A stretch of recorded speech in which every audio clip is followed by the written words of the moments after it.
샬롬, 오늘의 말씀지기 박하은 간사입니다. 벌써 8월의 시작입니다. 무더운 여름 방학이 한창이죠? 어디 놀러 가지는 못해도 각자 집에서 풍삼으로 말씀을 묵상하며 하나님 안에서 쉼을 누리는 여러분 되길 소망합니다. 우리 모두 힘내서 8월 한 달도 열심히 달려봅시다.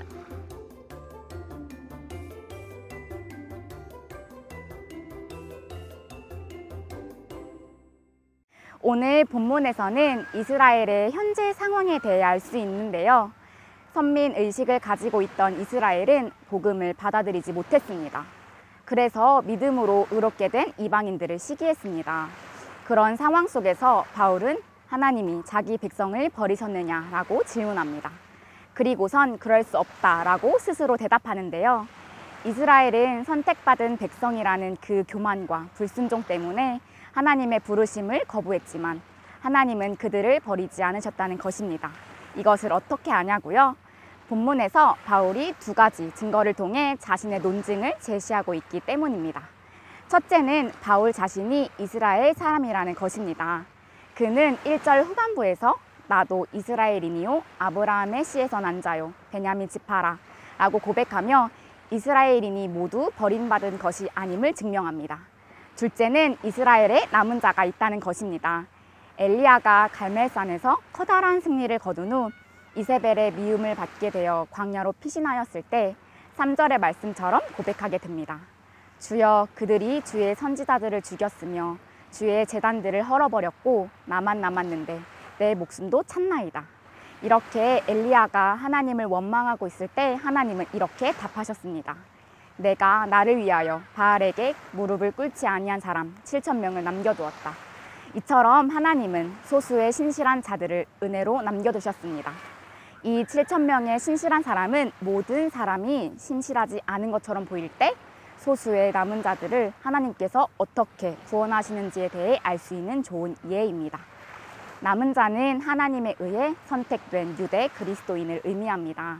그들은 행위로 구원받은 것이 아니라 하나님의 은혜로 구원을 받은 것입니다. 그렇게 바울은 지금도 남은 자가 있음을 상기시키면서 남은 자의 중요성을 더욱 강조하며 하나님께서 이스라엘을 버린 것이 아님을 증명합니다. 그렇다면 하나님께 택함을 받지 못한 나머지 이스라엘은 어떻게 된 것일까요? 7절 하반절부터 8절에서 볼 수 있듯이 바울은 그 남은 자들이 우둔하여졌고 혼미한 심령, 보지 못할 눈, 듣지 못할 귀로 완고해졌다고 증언합니다. 하나님께서 애굽 왕 바로의 마음을 완악하게 하셨듯이 이스라엘은 하나님의 섭리 안에서 완고해졌습니다. 하나님께서 이유 없이 이스라엘을 완고하게 하신 것처럼 보이지만 그 이유는 그들의 불순종 때문이었습니다.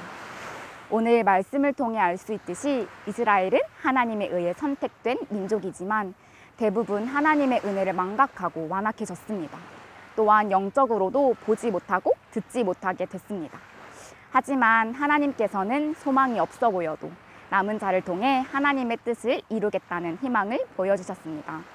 저는 이 말씀을 묵상하며 어려움 속에서 그리스도인이 가져야 할 소망에 대해 묵상해 봤으면 좋겠습니다.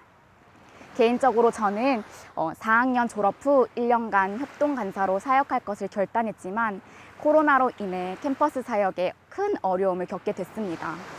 그러면서 학기 초에 저는 주여 왜 이런 시간을 저에게 주셨습니까? 라는 의문을 품기도 했습니다. 하지만 그럴 때일수록 시간과 상황에 흔들리지 않는 주님의 사랑을 신뢰하며 하나님께서는 우리 한 사람 한 사람을 구원하여 주셨음을 확신해야 한다고 생각했습니다. 그렇게 제 마음 가운데 하나님의 구원의 확신을 선포하니 이 모든 상황 또한 협력하여 선을 이루실 하나님의 계획임을 신뢰하게 되었습니다. 오늘 말씀을 통해 우리가 주목해야 할 또 다른 하나의 포인트는 혼란스럽고 죄와 유혹이 가득한 이 시대 가운데 우리가 먼저 영적으로 깨어있어 하나님의 음성과 말씀에 집중해야 한다는 점입니다. 우리가 세상으로부터 이길 수 있는 힘은 오직 우리의 모든 정답 되시는 주 예수 그리스도 뿐이십니다. 그렇기에 하나님 앞에 깨어있지 않는다면 방중 가운데 우리는 당연히 무너지게 될 것입니다.